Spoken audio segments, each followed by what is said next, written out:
বিচার বহির্ভূত হত্যায় এগিয়ে পুলিশ ও ডিবি, দ্বিতীয় র্যাব। এবং সর্বশেষ জানাবো যুক্তরাষ্ট্রের সঙ্গে আবার সম্পর্কের টানাপোড়েন। এতক্ষণ শুনছিলেন সংবাদ শিরোনাম, এবার বিস্তারিত।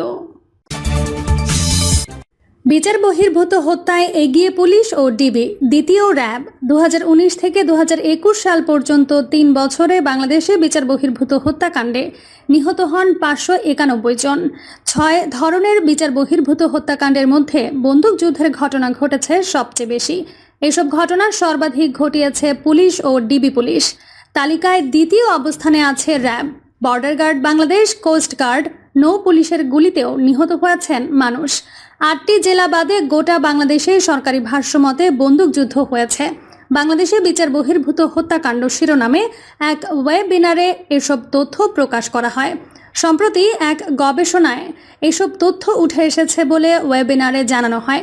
যুক্তরাষ্ট্রের ইলিয়ন স্টেট ইউনিভার্সিটির রাষ্ট্রবিজ্ঞান বিভাগের অধ্যাপক ও সিজিএসের উপদেষ্টা বোর্ডের সদস্য আলী রিয়াজের নেতৃত্বে সিজিএসের কয়েকজন গবেষক গবেষণায় অংশ নেন।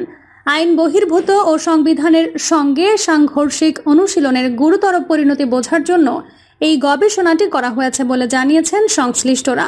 গবেষণায় পাওয়া তথ্য ওয়েবিনারে প্রকাশ করেন আলী রিয়াজ। তিনি জানান, 2019 থেকে 21 পর্যন্ত 3 বছরের তথ্যের ভিত্তিতে গবেষণা পরিচালনা করা হলেও এতে স্বাধীনতার পর থেকে 2021 সাল পর্যন্ত ঘটা বিচার বহির্ভূত হত্যাকাণ্ডের পর্যালোচনা রয়েছে। গবেষণায় দেখা গেছে, বন্দুকযুদ্ধের ক্ষেত্রে পুলিশ ও ডিবি পুলিশের সংশ্লিষ্টতা আছে 235টি ঘটনায় এবং র্যাবের সংশ্লিষ্টতা আছে 156টি ঘটনায়। অধ্যাপক আলী রিয়াজ বলেন, আদালতের সঠিক আইনি প্রক্রিয়ার মধ্য দিয়ে না গিয়ে 2019 থেকে 21 সাল পর্যন্ত 6 ধরনের বিচার বহির্ভূত হত্যাকাণ্ড ঘটেছে। এর মধ্যে বন্দুকযুদ্ধ 512, ক্রসফায়ার 4, গোলাগুলি 15, হেফাজতে মৃত্যুর ঘটনা 15, গুলি করে হত্যা 34 এবং নির্যাতনে মৃত্যু হয়েছে 11 জনের।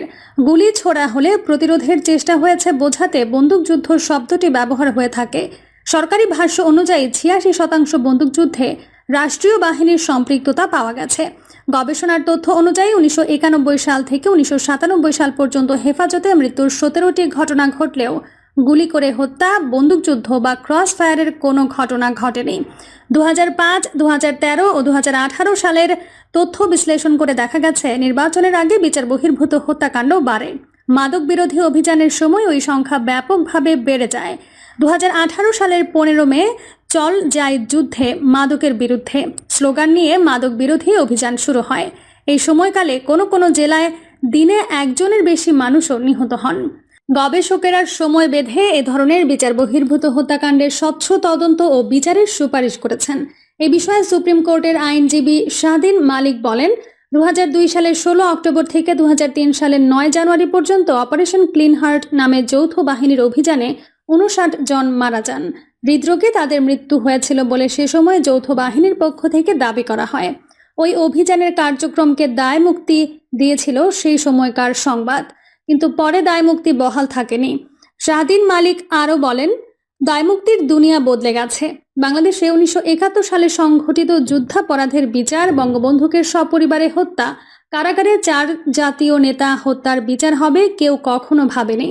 কিংবা দক্ষিণ আমেরিকার দেশগুলোয় 70-এর দশক কিংবা এরপর ঘটে যাওয়া বিচার বহির্ভূত হত্যাকাণ্ড, গুমের ঘটনার বিচার হবে না এমন আশঙ্কা ছিল, কিন্তু এসব ঘটনার বিচার হয়েছে। এদেশে বন্দুক যুদ্ধেরও বিচার করা সম্ভব। ব্র্যাক বিশ্ববিদ্যালয়ের সেন্টার ফর পিস অ্যান্ড স্টাডিজের নির্বাহী পরিচালক মঞ্জুর হাসান সুশাসন নিশ্চিতে প্রতিষ্ঠাগুলোর কার্যকারিতা, জবাবদিহি নিশ্চিতের কথা বলেন। কথায় কথায় গুম করে দাও, ক্রসফায়ার দাও, এনকাউন্টার করা উচিত ইত্যাদি বাক্য ব্যবহারেরও সতর্ক থাকার পরামর্শ দেন তিনি। মানবাধিকার পরিস্থিতির কারণে যেন শান্তিরক্ষী মিশনকে ক্ষতিগ্রস্ত হতে না হয় সেদিকে নজর রাখার অনুরোধও তিনি করেন। ওয়েবিনারে বাংলাদেশ হিউম্যান রাইটস ফাউন্ডেশনের চেয়ারপারসন ও প্রধান নির্বাহী আইনজীবী এলিনা খান বলেন, আইনের প্রতি অনাস্থা থেকে মানুষ বিচার বহির্ভূত হত্যাকাণ্ডকে সমর্থন করছে। আদালত, মানবাধিকার পরিস্থিতি ও গণতন্ত্রকে সুসংহত করা না গেলে এই অবস্থার উন্নতি হবে না। তিনি আরও বলেন, শুধু ভোটের সময় নয়, উৎসব অনুষ্ঠানের আগেও বন্দুকযুদ্ধ বা ক্রস ফায়ারের ভয় দেখিয়ে টাকা আদায় করেন আইন শৃঙ্খলা রক্ষাকারী বাহিনীর সদস্যরা। উদাহরণ হিসেবে চট্টগ্রামের বিদেশ ফেরত 2 ভাইকে গুলি করে হত্যার ঘটনা উল্লেখ করেন তিনি। চাঁদা না দেওয়ায় এই 2 ভাইকে চট্টগ্রাম থেকে ধরে নিয়ে যাওয়া হয়। পরে তাদের লাশ টেকনাফ থেকে উদ্ধার করা হয়। সিজিএস এর চেয়ারম্যান মঞ্জুর আহমেদ চৌধুরী বলেন, সবাই যে বন্দুকযুদ্ধে নিহত হচ্ছেন বিষয়টা এমন নয়। ট্রাকের সামনে ফেলে দেওয়ার ঘটনা আছে, এসব ঘটনার কোনো তদন্ত হয় না। আঞ্জুমান মুফিদুল ইসলাম যে হাজার দেড়েক মানুষ প্রতি বছর বেওয়ারিশ হিসেবে দাফন করে, তারা কারা জানা যায় না। তিনি বলেন, জীবনের অধিকার, মানবাধিকার কথা বলার অধিকার না থাকলে কোনো উন্নয়ন নয়। ওয়েবিনার সঞ্চালনার দায়িত্বে ছিলেন সিজিএস নির্বাহী পরিচালক জিল্লুর রহমান। এক প্রশ্নের জবাবে তিনি জানান, এই গবেষণাটি সরকারকে পাঠানো হবে এবং এটি নিয়ে আরও আলোচনা হবে। যুক্তরাষ্ট্রের সঙ্গে আবার সম্পর্কে টানাপোড়েন। মার্কিন যুক্তরাষ্ট্রের সঙ্গে বাংলাদেশের সম্পর্কে টানাপোড়েন ছিল নির্বাচনের আগে। মার্কিন যুক্তরাষ্ট্র দেশের নির্বাচনকে অবাধ, সুষ্ঠু ও অংশগ্রহণমূলক করার জন্য নানা রকম বিধিনিষেধ আরোপ করেছিল, এমনকি ভিসা নীতিও জারি করেছিল। বাংলাদেশে যেন শেষ পর্যন্ত নির্বাচন হতে পারে, এজন্য ভারতও মার্কিন যুক্তরাষ্ট্রের সঙ্গে প্রভাব বিস্তারের চেষ্টা করছিল। সবকিছু মিলিয়ে শেষ পর্যন্ত 7 জানুয়ারি নির্বাচন অনুষ্ঠিত হয়। নির্বাচনের পর মার্কিন যুক্তরাষ্ট্র নির্বাচনকে ত্রুটিপূর্ণ বলে অংশীদারিত্বের সম্পর্ক এগিয়ে নেওয়ার বার্তা দেয়।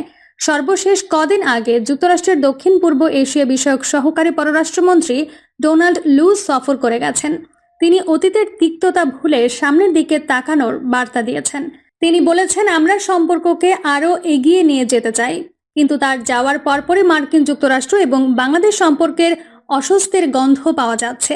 গত 20 মে মার্কিন যুক্তরাষ্ট্র বাংলাদেশের সাবেক সেনাপ্রধান আজিজ আহমেদ এবং তার পরিবারের বিরুদ্ধে নিষেধাজ্ঞা আরোপ করেছেন।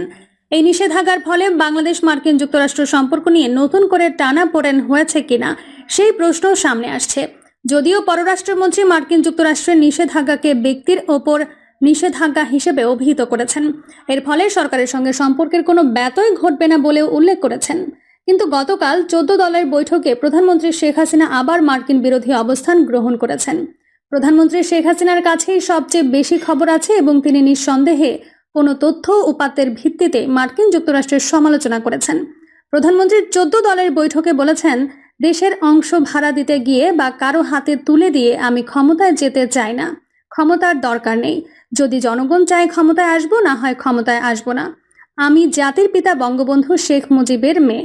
তিনি কোনো এক সাদা চামড়ার প্রস্তাবের প্রতি ইঙ্গিত করে বলেন, আমরা মুক্তিযুদ্ধ করে দেশ স্বাধীন করেছি, কাজেই কারো কাছে আমরা নতি স্বীকার করব না। প্রধানমন্ত্রীর এই বক্তব্যের পর আবার নতুন করে আলোচনার জন্ম দিয়েছে। তাহলে কি মার্কিন যুক্তরাষ্ট্র বাংলাদেশে নতুন করে প্রভাব বিস্তারের চেষ্টা করছে? মার্কিন যুক্তরাষ্ট্র কি বাংলাদেশকে নিয়ে নতুন করে পরিকল্পনা আঁটছে? যদিও ডোনাল্ড লু এর সফরের পর সরকারের বিভিন্ন মহলের মধ্যে একটা ফুরফুরে ভাব লক্ষ্য করা গিয়েছিল। বিএনপির মধ্যেও এক ধরনের হতাশা দেখা গেছে। বিএনপি নেতারা পরিষ্কার বলেছেন, মার্কিন যুক্তরাষ্ট্র কি করলো না করলো সেটা নিয়ে তাদের যায় আসে না।